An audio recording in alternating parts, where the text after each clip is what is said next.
The second cause of malabsorption is tropical sprue.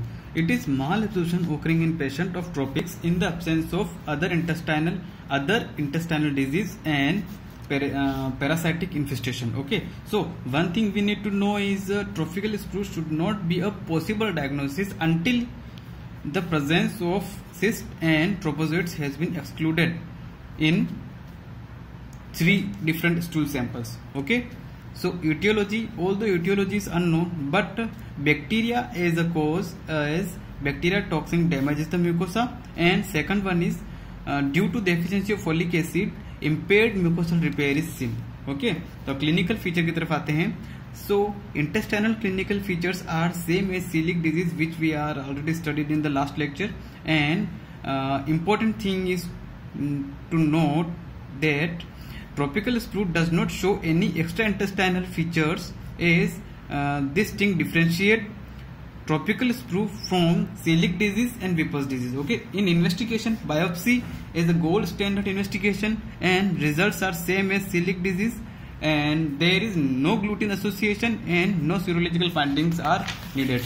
So moving towards the management section,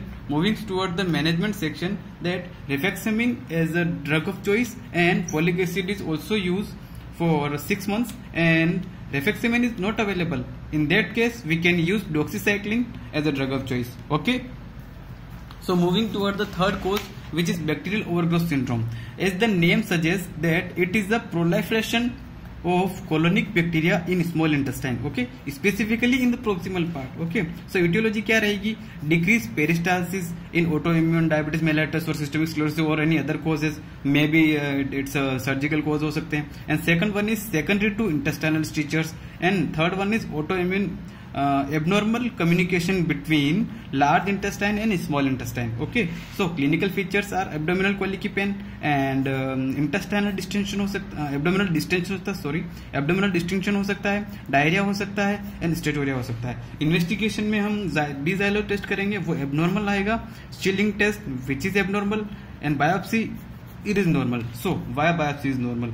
So as the bacteria present in the lumens are non-invasive, so biopsy is normal. Okay, or serum folic acid level is increased. Why serum folic acid increased? Due to the bacterial synthesis of folic acid. Okay, so another test is hydrogen breast test, in which undigested lactulose is fermented by the colic bacteria with the production of hydrogen, which is detectable in expired air. So oral lactulose administration करेंगे, वो digest नहीं होगा. सो colonic bacteria क्या करेंगे, उसको ferment करेंगे. Ferment करने पर हाइड्रोजन रिलीज होगी, जो हाइड्रोजन क्या करेगी, ब्रेथ के अंदर पीक पर आएगी. Okay, so another very important and gold standard investigation for bacterial overgrowth syndrome is jejunal aspirate culture, which is quantitative analysis where E coli is measured. Okay, this is most common condition. Most common चीज क्या मिलेगी हमको, E coli मिलेगी. Okay, and the treatment section, this is treat the cause is the most common treatment.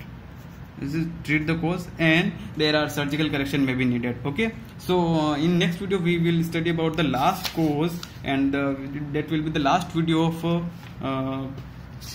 malabsorption syndrome, in which we will study Whipple's disease. Okay, thank you.